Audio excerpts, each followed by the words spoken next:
everyone, and welcome to the ASEAN Summit, where leaders and experts across Southeast Asia gather to discuss the region's most urgent challenges. Today, we ask a difficult question.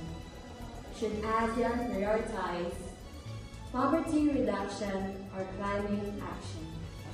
Guiding our dialogue in the spirit of unity is our ASEAN Chair for the year, Honorable Dr. Zandri. Honorable Chair, thank you for joining us. Please open today's forum. Thank you, Ms. Loro. Poverty and climate change continue to shape the future of our region in powerful ways. I hope that today's discussion will bring us clarity, balance, and a renewed sense of shared purpose. With that, let us all begin. To start, we will hear opening statements from both sides. First, those who believe poverty must be ASEAN's top priority. We begin with Indonesia. President Crisi, you have the floor. Thank you. So our priority must be the people who are suffering right now.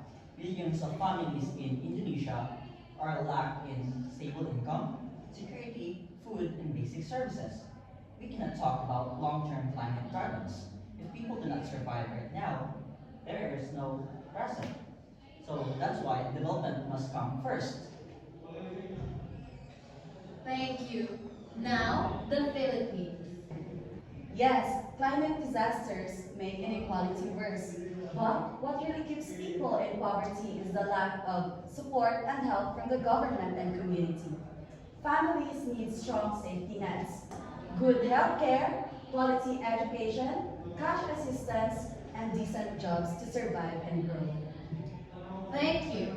Cambodia, your opening statement. Our young population needs our trainees. Poverty reduction program prepare our workforce for a long-term shift like green industries. If we invest in people's skills like trainings, jobs in small industries, they will be ready for any transitions.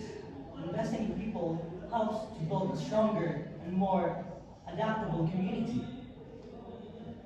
Thank you. Myanmar, your turn. With respect to our shared goals, humanitarian needs remain urgent and must be addressed without delays. Families still struggle to secure stable livelihoods, food, and living conditions. These should be our top priority. Climate policies are important for our future, but they cannot overshadow the immediate survival and well-being of our vulnerable communities today.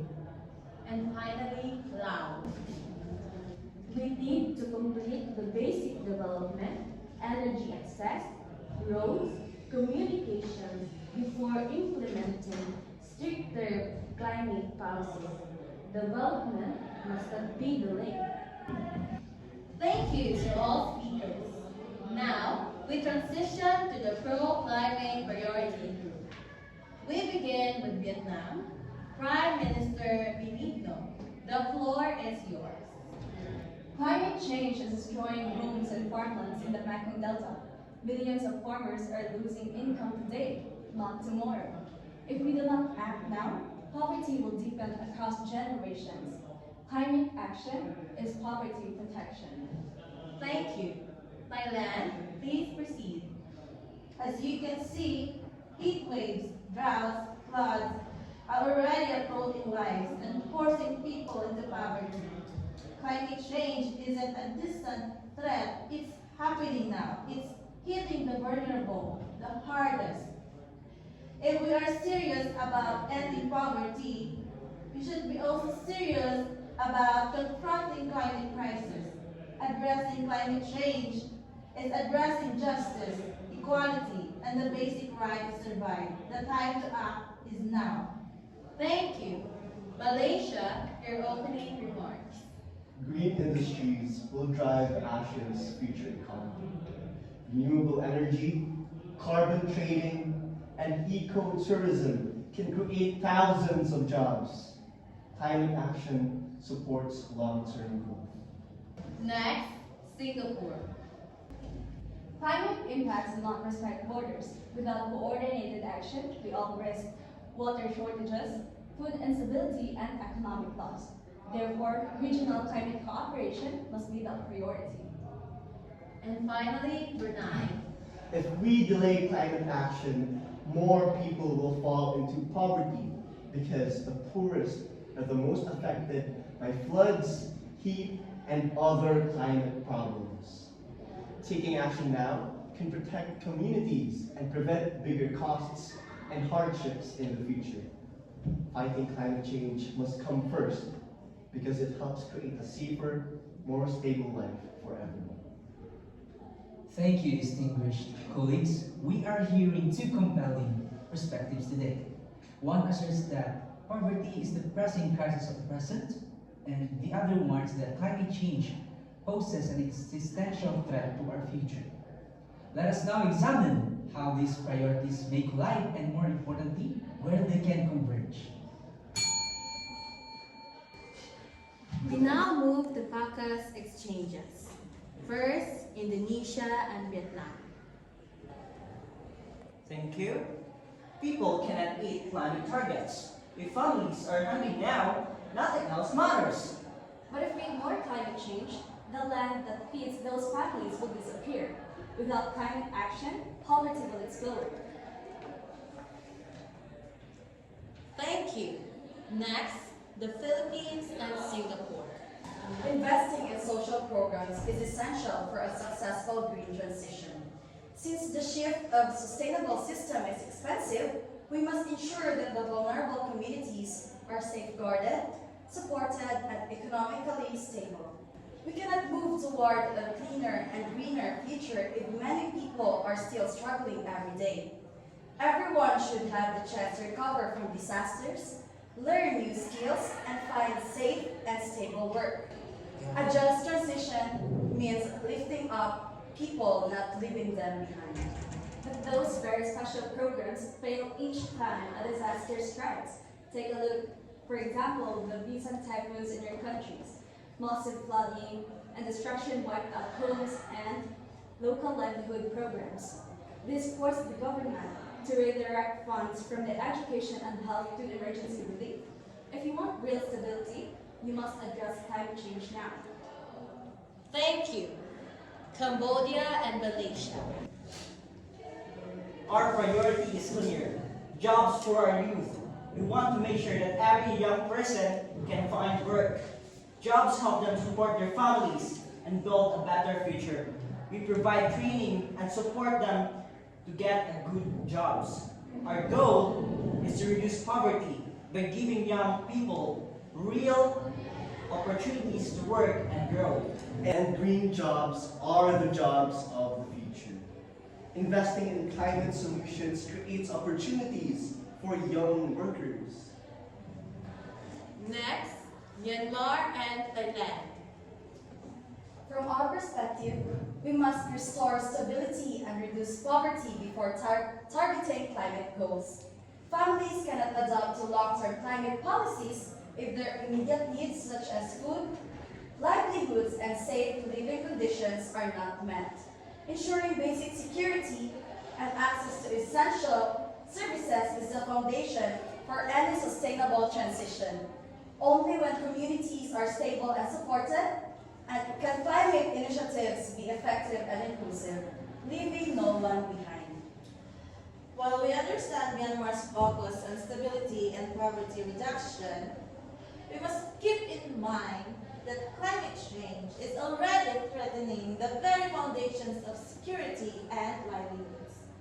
In Thailand or in other nations with the same experience, floods, drought, and extreme heat are destroying lives, homes, and income, making poverty worse and fueling social tensions. Delaying climate action risks undermining efforts to reduce poverty because communities cannot thrive if they are repeatedly hit by climate shocks.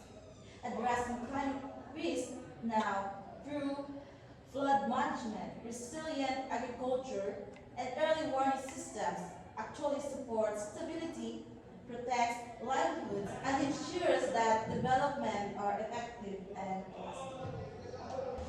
And finally, Lao and Brunei. We need strong infrastructure and reliable connectivity before we can fully shift to greener policies. Without these foundations, the transition would be unstable and too difficult for our economy to support. Green finance can build the modern infrastructure you are aiming for. It creates systems that are not only cleaner and more efficient, but also more resilient to future climate and economic risks. Colleagues, your points show two undeniable truths.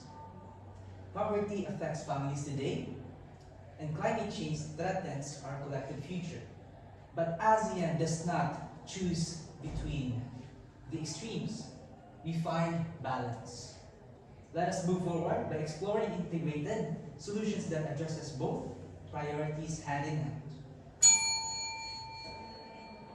Can ASEAN adopt a strategy that addresses poverty and climate change simultaneously?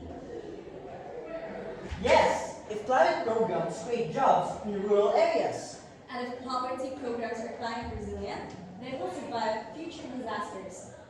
We need regional safety nets to protect vulnerable families from climate impacts. Technology sharing is essential so no country is left behind.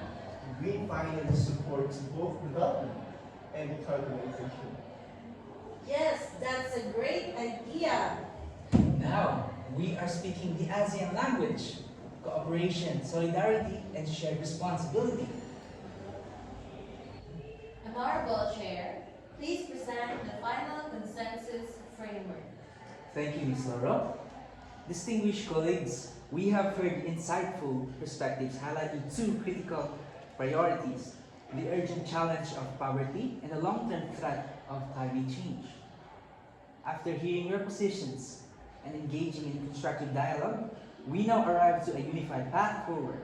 Allow me to present the ASEAN Dual Priority Action Plan, our collective framework that addresses both poverty and climate resilience in an integrated and strategic manner. So, the first initiative that we have is the ASEAN Green Inclusive Growth Initiative. These programs combines poverty reduction with climate solutions, including rural green micro-enterprises, solar villages and micro-hydro projects, climate resilient roads, eco-tourism livelihood programs, and the outcome of this is jobs today and environmental protection for tomorrow. The second initiative, we have the ASEAN Clean Energy and Connectivity Fund. This initiative focuses on expanding access to clean, reliable energy through renewable, readily powered grids, rural electrification programs, low carbon transport systems, cross-border energy sharing, and the outcome of this is affordable and cleaner energy for all. The third initiative, we have ASEAN Digital and Disaster Resilient Social Protection System. This initiative ensures support for vulnerable populations by assisting disaster-affected families, providing income protection for farmers, sharing data for faster disaster response, supporting migrant workers, and the expected outcome for this is faster, more efficient social protection and disaster response. And the fourth one, we have ASEAN Climate Resilient Food and Security Corridor. This program strengthens regional food systems with drought-resistant crops, farmer training programs, mangrove restoration, and integrated water management systems. And the expected outcome of this is secure and resilient food supply for our communities. And we also have the ASEAN Green Finance for All. This initiative mobilizes funding for sustainable development, including reforestation projects, community livelihoods programs, green SME financing, climate resilient local infrastructure, and the expected outcome is sustainable growth, empowered communities, and a greener future. Poverty and climate change are intertwined challenges. ASEAN will move forward with a dual priority approach, ensuring our region grows stronger, greener, and more resilient for our people today and for the generations to come. Thank you to our distinguished leaders and to our ASEAN Chair for guiding this